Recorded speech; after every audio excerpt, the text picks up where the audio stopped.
What I'd like to do now is introduce a client of mine, and I didn't bring him here because he's a client.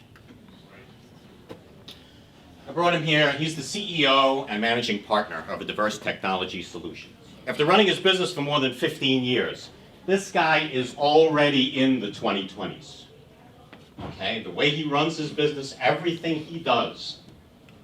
And so I'd like to bring him up and take the rest of our time here before question and answer. And I'd like to introduce CEO and Managing Partner of Diverse Technology Solutions, Mr. Clay Hart.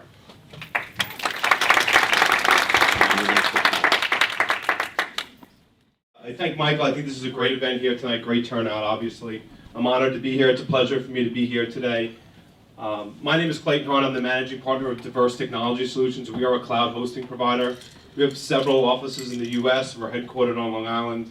We also operate out of several data centers throughout the U.S. So I'm also a client of Michael's. As he mentioned, I've been working with Michael for about a year, and he has been instrumental in helping us align our company with our long-term financial objectives. So I've got 22 years in the IT field.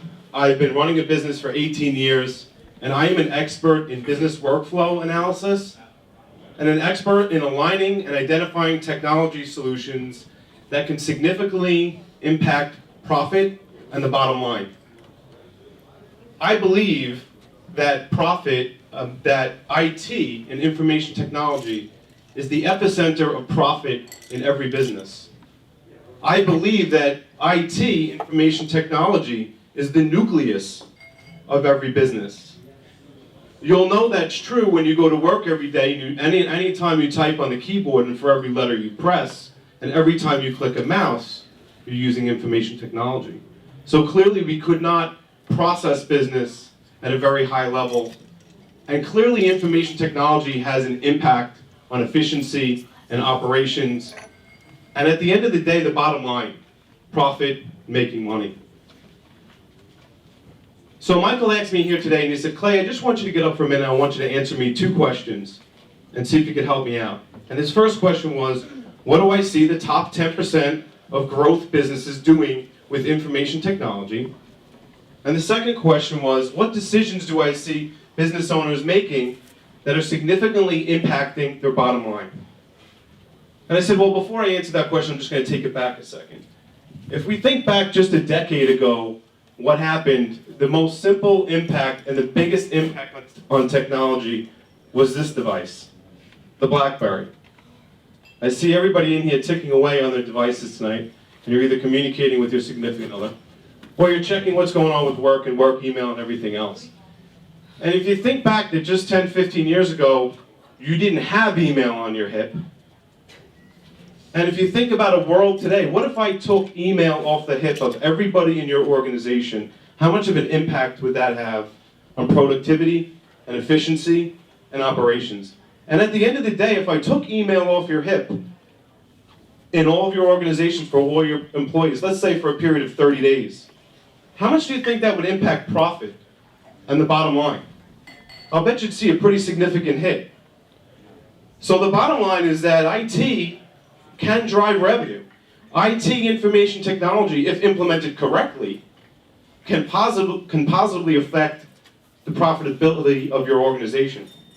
IT, if implemented incorrectly, obviously can adversely affect your bottom line and your profitability. So back to Michael's question, what do I see the most successful companies doing today with IT? And there's 3 answers to that. Mobility, mobility, and mobility. So what we see happening today is that people don't just want email on their hip. People want everything on their hip. People want their accounting system, they want all their data, all their client data, and everything available on their hip. And businesses are gaining a significant competitive advantage today, and they will continue to do that even more so in the future by mobilizing their applications and mobilizing their data. They're cutting costs, they're improving efficiencies, they're streamlining operations, they're improving productivity, and at the end of the day, they're increasing profitability, all with the use, really, of mobility and mobile devices. So mobility is the now of IT. It's not really the future. This is what's happening indeed today. And I'm going to give you 3 examples of how, I'm going to wrap this up with 3 quick examples of how mobility can impact your operations and your bottom line. So last year, I was in the car, and it was 4:45 on a Friday. We've all done this, right? We're sitting in traffic, we're on the LIE, we're kind of doing this, we're not really getting anywhere. And 4:45, I pick up my email, and I get a email from a client, and the client says, Clay, I'm leaving on vacation, but I've got this invoice here, and I'd like to pay it before I leave. However, I don't understand it, there's too many line items, and if you can explain it to me, I'm leaving the office in 10 minutes, I'd be more than happy to get the check out before I leave. Otherwise, I gotta wait 2 weeks. I pulled my car over, I picked up my iPad, which has a $20 a month 4G cellular connection. I was able to log into my accounting system, log into our quoting and invoicing system. I was able to pull up that client's invoice, talk to him over the phone for 2 minutes, explain the invoice to him, and the $20,000 was on my desk on Monday. So what did I do then? I impacted cash flow with the use of information technology. So the second example I have is golf. Everybody in the room plays golf, right? Most of you guys have been on the golf course? You haven't? Well, let me explain golf to you since you don't play golf. Have you been on a golf course? Once. This is what golf is. You take this little tiny ball, you hit it with a stick as hard as you can, then you get in a little tiny car, and you drive and you follow the ball around for miles and miles and miles for about 4 or 5 hours. Okay? But what do you do when you're on the golf course in the middle of a working day? Because we've all done this before and we've been to these charity events. In between every shot, we get in the little car and we check our email. And we check our email because we want to know what's happening at the office and we want to know if there's anything significantly going on that we need to answer right away so that we can continue to move business along and continue the course of impacting our daily business. Well, last year I was on the golf course and I got an email from a client and it said, Clay, I have this quote and we're ready to sign off on it. However, I need a couple quantities changed and a couple of the line items that have to change, and if you can do this for me, we'll get you the sign off today. So I was able to take my iPad and log into our quoting system and open our mobile applications and open my virtual desktop, and all my applications were there, and I was able to click a couple buttons, modify the quote, get it to the client. Before I took my next shot, I had a sign off on that deal.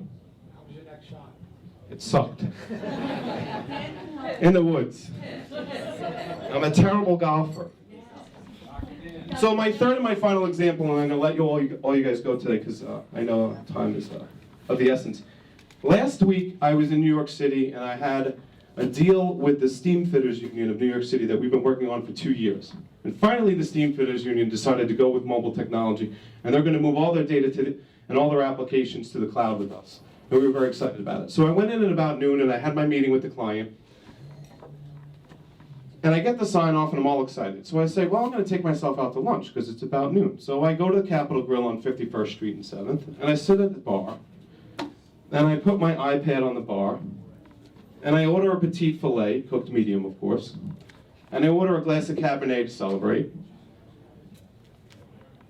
And I logged into our proposal system and clicked a couple buttons and turned the proposal into a work order, put the work order into the engineering department, and that job was already in the implementation phase before I got my steak.